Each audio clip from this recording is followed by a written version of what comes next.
Strawberry কেমন লাগে তোমাদের? অনেকের কাছে শুনি যে ভালো লাগে না, আমার কাছে কিন্তু মোটামুটি ভালোই লাগে। আর তোমাদের কার কাছে কেমন লাগে? এই দেখো এটার কি ডিজাইন, এটা কি ডিজাইন হয়েছে, কালারটা দেখ, ডিজাইনটা দেখছো, ডিজাইনটা কেমন? তো আমার কাছে তো মোটামুটি বেশ ভালো লাগে, আর দেখলেই কিনতে ইচ্ছা করে। আর সবচেয়ে বেশি ভালো লাগে এটার ঘ্রাণটা। ঘ্রাণটা না চমৎকার, ঘ্রাণটা দেখ মানে ইচ্ছা করে খাইতে, ঘ্রাণটা আসলেই নাকে। তো এই স্ট্রবেরি খাইতে হয়, এটা নাকি এভাবে ভিজায় রাখতে হয়। তো আমি জানি না, টুসুমণি আমাকে বলল যে এটা হচ্ছে সোডা দিয়ে, বেকিং সোডা দিয়ে আর পানি দিয়ে লবণ দিয়ে নাকি ভিজায় রাখতে হয়। তো এখন টুসুমণি যে ভিজায় দিচ্ছে, আমি কতক্ষণ এটা ভিজায় রাখবো, তারপরে খাবো।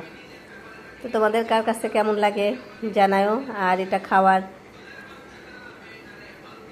পদ্ধতি বাকি কেমন করে খায়, অনেকে নাকি জুস করেও খায়, অনেকে এটা আবার কেক বানায় খাইছিলাম আমরা একবার, সেটাও অনেক মজা লাগছিল, আর জুসটাও মজা লাগে।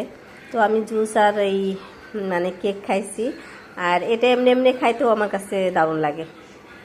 তো আর কার কাছে কেমন লাগে জানাও। আর আমি আজকে এগুলো খাবো। তো সবাই ভালো থেকো, আল্লাহ হাফেজ।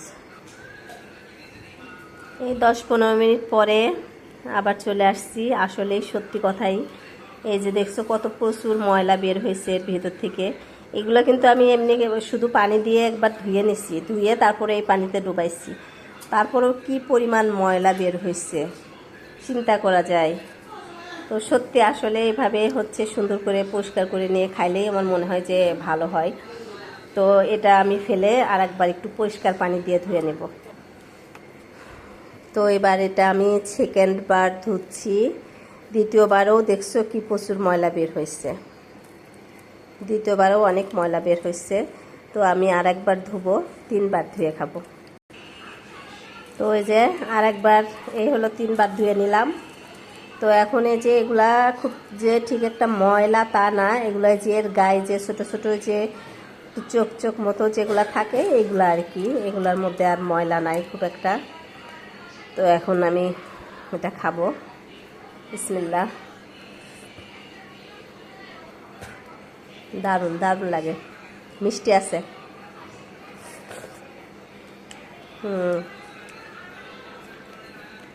আমার কাছে আসলে বেশ লাগে, কার কাছে কেমন লাগে জানি না, অনেকের কাছে ভালো লাগে না। বাহ বাহ, মজা আছে। তো ঠিক আছে, আজকে এটুকুই।